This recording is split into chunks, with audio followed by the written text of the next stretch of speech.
ભાજપના કુમાર કાણાણીનું મહત્વનું નિવેદન વોર્ડ નંબર 5ના મધ્યસ્થ કાર્યાલયના ઉદ્ઘાટન દરમિયાન નિવેદન આપ્યું। ખામી એ વાતની રહી હતી કે આમ આદમી પાર્ટીએ લોકોને ખોટી વાતો કરી ખોટા ગેરમાર્ગે દોરાવ્યા। તેની સામે આપણે સાચી વાત લોકો સુધી પહોંચાડી ન શક્યા। રાઇટ ટુ એજ્યુકેશન અંતર્ગત વિદ્યાર્થીઓને પ્રાઇવેટ સ્કૂલમાં ભણાવવામાં આવી રહ્યા છે, ફ્રીમાં બેગ અને જમવાનું આપવામાં આવી રહ્યું છે। આ વાત લોકો સુધી આપણે પહોંચાડી શક્યા નહીં। એ લોકોએ કહ્યું કે આરોગ્યની સેવા આપણે મફત આપીશું, કોણ લઈ રહ્યા છે પૈસા? આપણા હેલ્થ સેન્ટરો ચાલે છે, સિવિલ હોસ્પિટલમાં કોણ પૈસા લે છે? સરકાર મફતમાં સેવા આપે છે। મા કાર્ડ અંતર્ગત મફત સારવાર લોકોને આપવામાં આવી રહી છે। આ વાત લોકો સુધી આપણે પહોંચાડી શક્યા નહીં વગેરે જણાવાયું હતું। કે પીપી સોણે ભરજો અને ફી ભરજો કોઈ કીધું? એ વાત આપણે લોકો સામે ના મૂકી શક્યા। રાઇટ ટુ એજ્યુકેશનની અંદર લાખો વિદ્યાર્થીઓ પ્રાઇવેટ સ્કૂલમાં ભણે અને સરકાર એની ફી આપે, સરકાર એને કપડાં આપે, બૂટ આપે, એના દફતરના પૈસા આપે। એ વાત આપણે લોકોને કરી ના શક્યા, આપણે કાચા પડ્યા। આરોગ્ય મદદ આપીશું તો આપણે ક્યાં પૈસા લઈએ છીએ? આપણા હેલ્થ સેન્ટર, આપણી સ્મીમેર, આપણી સિવિલ, આરોગ્ય મફત જ છે। આપવાળા એવું કોઈને કીધું હતું કે પીપી સવાણીમાં દાખલ થાજો, મહાવીરમાં દાખલ થાજો તો તમને મફત સારવાર મળશે, એવું કોઈ કીધું હતું? લોકોને ગેરમાર્ગે દોરવામાં સફળ થયા અને આપણે લોકોને સમજાવવામાં અસફળ થયા। ને એટલા માટે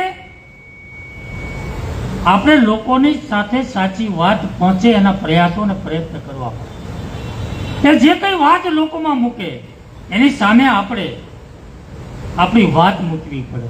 જી કાકા, વોર્ડના ઉદ્ઘાટન દરમિયાન આપ પ્રહાર કર્યા છે અને કાર્યકરોને જાગૃતિ લાવવાનો પ્રયાસ કર્યો છે, શું છે?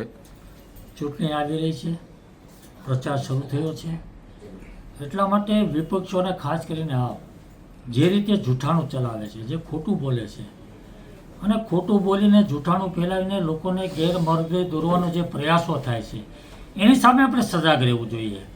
લોકો સુધી સાચી વાત પહોંચે, લોકોને સાચી વાતની સમજણ પડે અને લોકો ગેરમાર્ગે ન દોરાય।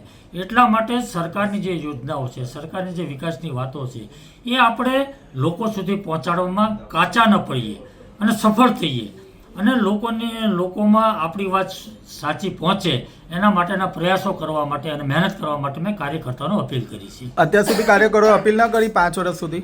5 વર્ષ અમે ખૂબ મહેનત કરી છે, પરંતુ ચૂંટણી પ્રચારની અંદર ફરીવાર લોકોને યાદ અપાવવું પડતું હોય છે, કારણ કે ચૂંટણી પ્રચારની અંદર દરેક પક્ષો પોતપોતાની વાતો મૂકતા હોય છે અને ચૂંટણીની અંદર આપ જે રીતે ખોટી વાતો મૂકી રહ્યું છે એની સામે લોકો ગેરમાર્ગે દોરાઈ ન જાય, એટલા માટે ફરીવાર આપણે લોકોને સાચી વાત સમજાવવી પડશે, વિકાસની વાત કરવી પડશે, યોજનાઓની વાત કરવી પડશે, જેનાથી લોકો ગેરમાર્ગે ન દોરાય।